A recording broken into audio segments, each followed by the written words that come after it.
What's up guys, it's TBone here and welcome back to another episode of the Beginner Series where we play Legendary Game of Heroes as a new player. It's been a while since I've made an episode specifically for new players, and now with the new changes in events, I thought it'd be good to create another account and start up again, go through the weekly events and talk about strategy from a pure free-to-play perspective. In the previous episodes, I covered how to get started and going through the campaigns to level up and get more gems. Now we're going to select a guild and start participating in the weekly events to gain more resources, especially gems and event cards to start building up. For me, I decided to choose a guild that is semi-active. I see players who are logged in between 1 hour to several days, so that allows me to be more relaxed and know that there are players active enough to participate in events. Since the last time I made the beginner episodes, the Legendary game team has made quite a few changes to the items that you can collect in the game. So now it's actually better if you can get involved in the events earlier to get better rewards. The best ones are the 250 gems, gold, and essences that are important for leveling up your characters. You can see when I joined the guild, I was player rank 4, and now I'm at rank 6. That was through playing the Crusader maps. I'm using Dojin as a leader, and for the rest of my teams, I've not built it up much, because I will be utilizing my guildmates to help me through the maps, and that's what I plan to focus on this episode, how to go through the first stage of the Crusader maps when you don't have a good team. The first few levels of the easy stage are quite simple to go through. They're about the same difficulty level as some of the earlier campaign maps, so you should have no difficulty going through them, especially if you have guildmates with some decent event cards. For my first fight, since I'm going up against a water stage, I decided to bring in Sycamore as the ally. He will actually be the main damage dealer, so the strategy in this fight would be to match Earth Gems to power up the card and take out the enemies. Just a quick note here, Dojin at 2 stars provides 120% damage and health for all Earth heroes. This does apply to your ally as well, so your Sycamore is going to get 120% damage boost. So it is more helpful to bring in a Earth ally, although at this level it's really not that significant, so you can also bring other affinities and it's not going to change or alter your damage too much. By the way, I'm using BlueStacks on my computer, emulating an Android device, so my matches aren't going to be quick since I'm using the mouse. Sycamore and most of the event cards require 9 gems to power up, and he will generate 5 Earth Gems for 2 turns, which will be very useful for us. You could already see that by doing some Earth Gem matches, I was able to take out the first wave and most of the second wave except for the mini-boss Empyrean Stellaris. The next match does take it out easily, and we're now charged up for Apolaki. It's also important to note that Sycamore is a commander card, so he creates these commander gems with numbers on them.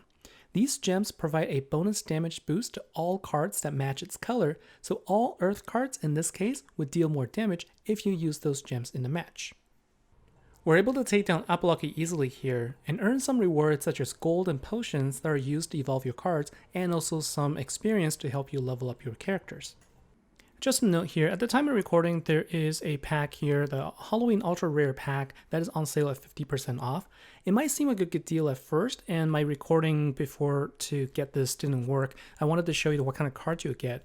But even though it seems like a good deal, I think if you're just starting out, you should stay away from these packs because the cards you do get are very old. These are very old cards that you will not be able to evolve for a very long time if you're just starting out. And you're going to be better off waiting to get the event cards that are available now because you can evolve them easier and they're more powerful in general. We'll skip ahead to a couple of fights later where I'm going to showcase some of the cards that are really useful that you can use as an ally. In this case, I picked one of the more recent cards, Josephine, which was in the last water commander card. So she will actually generate water gems every time you attack. And so we can see here, it's really simple to play. All I have to do is make sure that I do a water gem match. Even though I don't have a water card as the leader, Josephine herself does boost her own card. And so just by doing some water gem matches, you're going to be able to deal enough damage to start taking out the bosses easily. So right now, what I'm doing is I'm doing some matches and I'm also trying to build up some power gems. So I have my power gem here, and what I'm trying to do is I'm looking for an opportunity where I can put the power gems next to each other or wait for the other power gems to be created and then for Josephine's battle skill to overwrite it. You can see that it's not overwritten here, so what I do is I just create another power gem there. But I didn't want to lose my power gem 4 here, so I'm going to wait an additional turn. I'm able to take out the wave 2 anyway with this. And so what I'm doing here is I activated Josephine's skill to give me invulnerability. And also I just used another battle skill to do some additional chip damage there. And now at this point, what I'm doing is I'm just going to go ahead and use up the Power Gem 4 here to try and deal enough damage to take out the boss, which I do easily by dealing over 74,000 damage against the boss. I was also able to get 75 experience points here, which is enough for me to rank up to player rank 5 and get 50 gems in addition, which is really nice.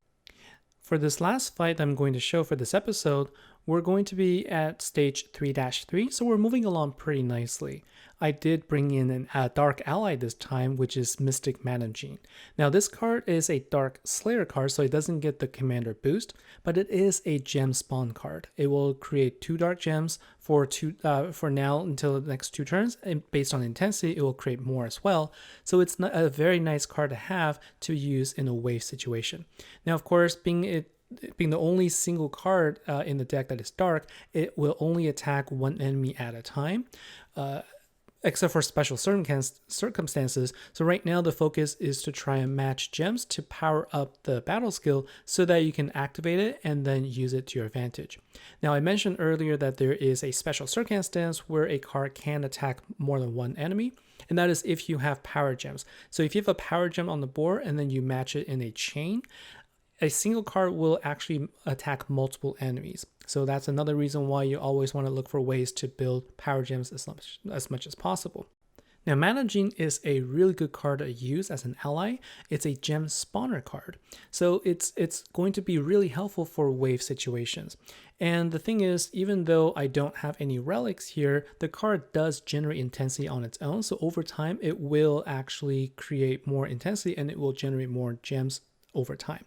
And so one of the things that you can do at this time is to take advantage of the fact that your health will remain high. And the thing is, you don't really have to worry about getting 3 stars right away. You do get a bonus for completing with 3 stars for all campaigns. But if you're just starting out and your cards are just not quite there, then I would say you don't have to worry about rushing it. This is the perfect time to try out different combinations and try out different things to see what team really works for you. And so here, what I'm doing is I'm waiting for my intensity to go a little higher, and I'm moving my power gems next to each other so I can prepare myself for a bigger attack. I am getting hit by weaken, so my overall damage is getting weaker. And you notice I didn't actually activate her skill here because I'm waiting for the intensity to reach 60. At this point, I can create an additional dark gem, because it's based on jumps of 20 intensity. And so with more and more gems on the board that I can create, I'm starting to build up power.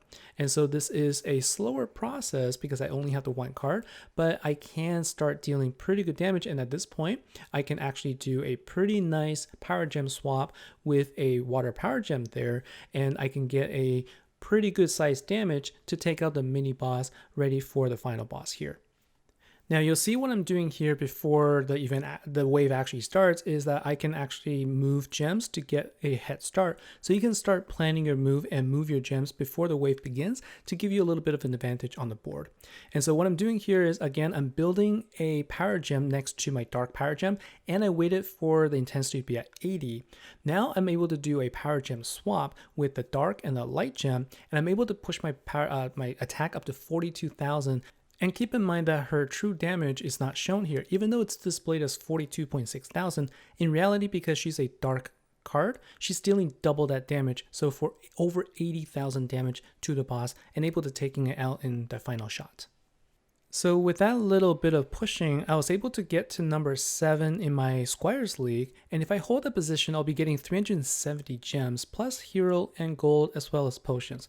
So this is a really good way to get additional resources for me at rank 6. So my goal is to actually focus on campaign still to push my player level as high as possible, and then to go back to the event as well to contribute. Now I can't even take out a solo boss at level 1 easily yet, so I don't expect to get a whole lot. I might not even get the support card, but the point is I'm using the event to get some additional resources, and that is going to be very helpful for me.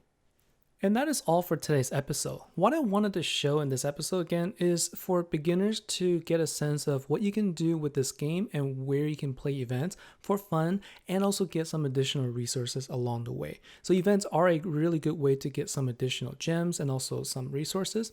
And so hopefully you can see here, even with minimal cards, you can still do pretty well. Recognize that you're not going to get very far, but over time, as you build up your cards, you will get there. And the goal for this episode and also for this series is to see where we can go with this being a completely free-to-play player along the way.